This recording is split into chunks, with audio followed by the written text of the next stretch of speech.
were hollering and screaming, and he was beating Joey Maxim.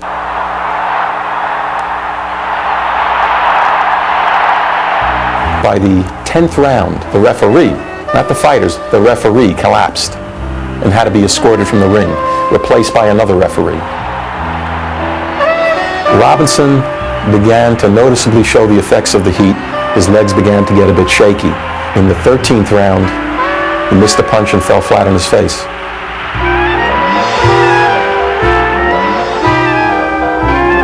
Although way ahead in the scoring, he was unable to come out for the 14th round.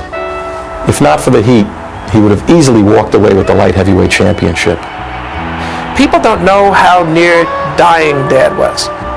Dad's body was covered with blisters after that fight. He could not retain anything in his stomach for like 2 days. He was delirious, and he was not well for at least 6 months.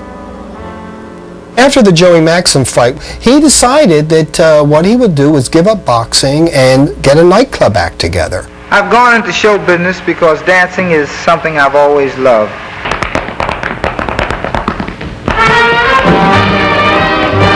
I was a writer on the Pat Boone Show, and Sugar Ray was going to be a guest on the show. And he came on very, very confident that he could sing. He was quite a terrible singer. Down with that velvet glove. I remember him telling me that this was just the beginning for him, and he planned to carry it further and even sing opera one day. When I walk through a jam, no one knows who I am. And you thought to yourself, this guy's got to be kidding. Mr. Success!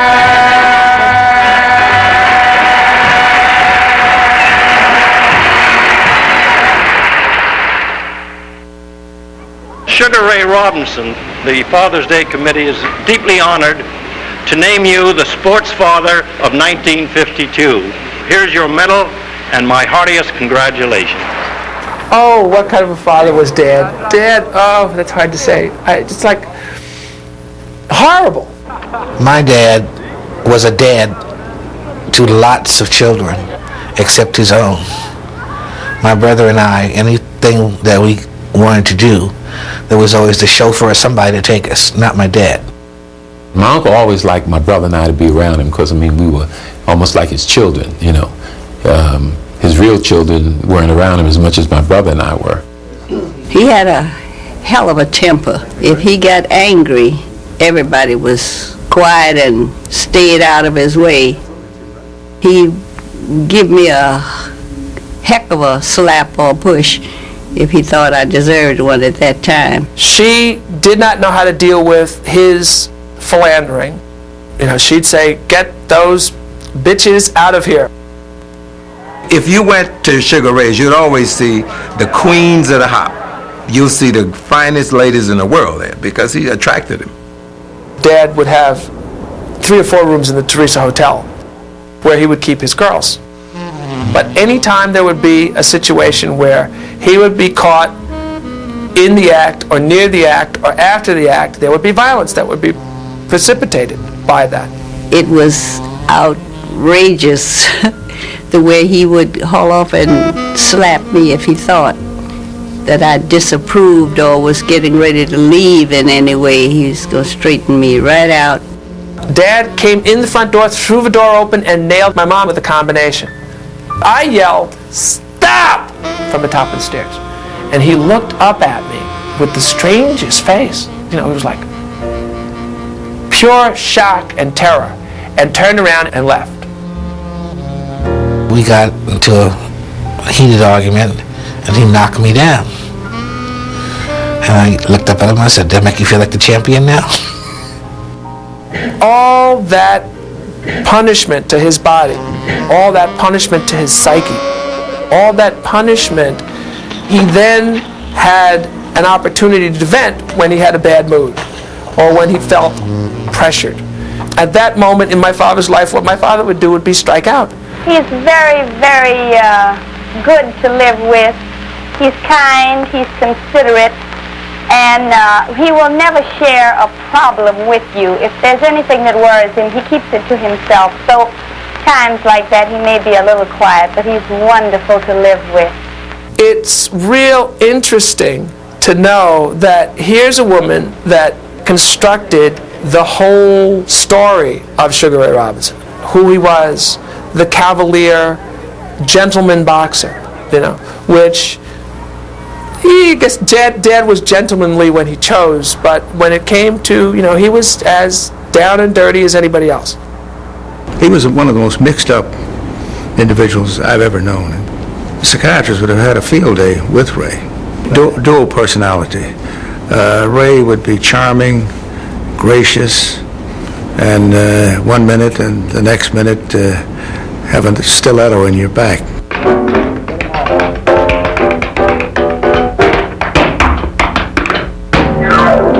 He danced for about a year or so until the novelty of seeing him wore off. He was not Fred Astaire.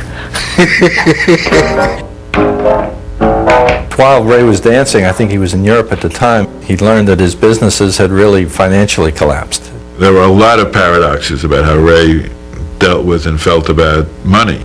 He was sloppy and neglectful about his own fortune that he amassed. He let his businesses run down. He got in trouble with the IRS over taxes. The collapse of his financial empire is what forced his compelling comeback. It's common gossip when a fighter makes a return to the ring that he's broke, desperately in need of finances. Well, that's somewhat true. I need a buck as well as anyone else, I guess. But at this stage, having been out almost 3 years and with only one tune-up fight, his timing wasn't down, his conditioning wasn't fully there. It's strange to see Robinson take two hoping to land one. We've never seen him do that. He wasn't quite ready for a fighter such as Tiger Jones.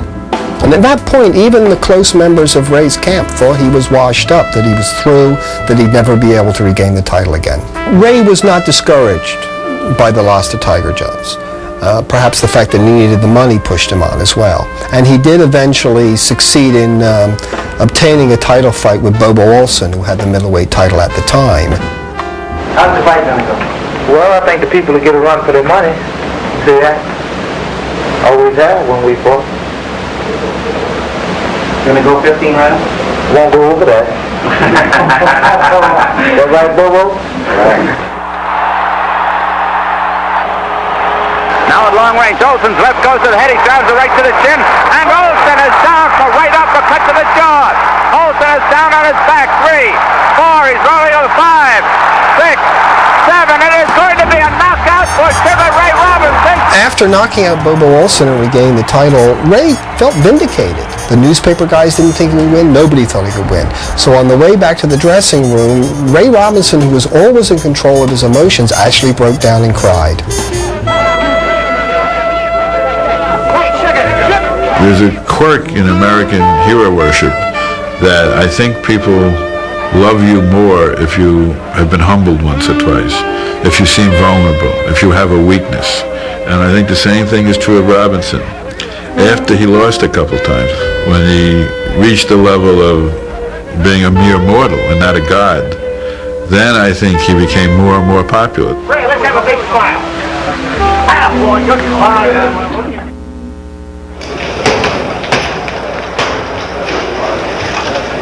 In January of 1957, Robinson defended against Gene Fulmer. Very strong, powerful man, difficult to fight, awkward style. We had the first fight scheduled for the first part of December in 1956. He postponed it another month because he had a sore toe or a bad elbow or something. Jab to the body.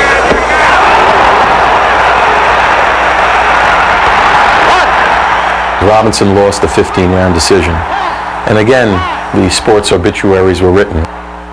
The return fight with Gene Fulmer 4 months later, I think, is probably one of Robinson's greatest moments in the ring. First 5 rounds, I was ahead probably every round.